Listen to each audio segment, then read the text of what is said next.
What exactly is Hinduism? If you ask this question to a Hindu, probably he would flounder to give a straight, simple answer. He could speak for hours about what Hinduism is all about, but never define it precisely in unambiguous words. Most would talk about set of cultural practices, myriad gods and their worship, mythologies and whatnot. Some among them would confuse you by high sounding philosophical jargon which they themselves have never understood. And there are others who always think that it is their duty to reform others. So they tell you what Hinduism is not and how it can be reformed by proper religious training, exposure to high philosophy of Upanishads, and moving back to the originals, whatever that means.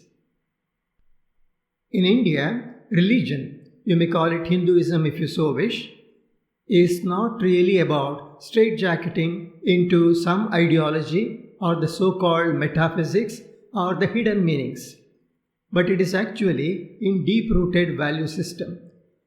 Religion is a wrong word in Indian context. It is called dharma. Let me give two simple examples. There is an incident well picturized by the great Indian director G.V. Iyer in his Sanskrit movie on Shankaracharya. As per the depiction, once a thief climbs up a coconut palm to steal some coconuts. The palm belonged to an orthodox Nambudri Brahmin from South India. The Brahmin comes to know about this. He comes to the spot and sees the thief atop the tree. He ties his Angavastram. Angavastram is a shawl worn by a Hindu to the coconut palm high up, while the thief is still up on the palm. Now the thief cannot escape since he cannot cross the Angavastram belonging to a Brahmin due to caste rules. Nor he can jump down from such a height, so he remains on the tree helplessly. The Brahmin returns home, fetches a plate full of food and a bunch of coconuts. He keeps the food and the coconuts below the palm, unties the Angavastram from the palm and asks the thief to get down. When the thief finally gets down, he offers the food to that person as well as the coconuts and advises him never to steal again. He even suggests that he should ask for them if he is really in need. The Brahmin is orthodox and practices untouchability, but that does not stop him from sympathizing with the needs of the thief that have forced him to become a thief. The Brahmin has no intention to punish the thief, but he only wants to correct him in his own way.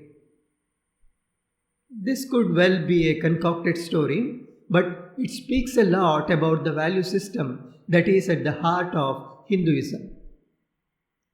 I have seen families of very orthodox Brahmins who often work for welfare of poor and suffering people, crossing all the caste restrictions.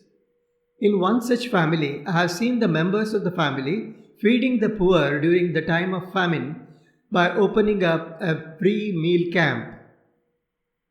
These people are otherwise very orthodox. They rigidly practice caste discrimination. But when it came to humanity, all bars were lifted. It's a different matter that there are many violations of this dharma by pseudo-dharmics. This is where the real Hinduism is. It is not in high philosophy, nor in metaphysics, nor in digging out the hidden meanings, but in deep-rooted values. Most Indians fortunately inherit this by birth. It is just that modern wild goose chase has taken them away from this basic value system, which till recently, and I believe even today, was with them to a large extent. That is what silently defines the Hinduness. This, if at all, needs to be taught in our schools and nurtured. Teaching philosophy, imparting formal religious training, etc., can only make one knowledgeable and to some extent conceited, but can never instill the most important thing, namely the values. It is not true that India is in dire need for religious training, the training as meant by dharma that I have attempted to describe. There are many great Indians who are silently working on that. They may not be very visible nor they care for publicity. They silently do their job.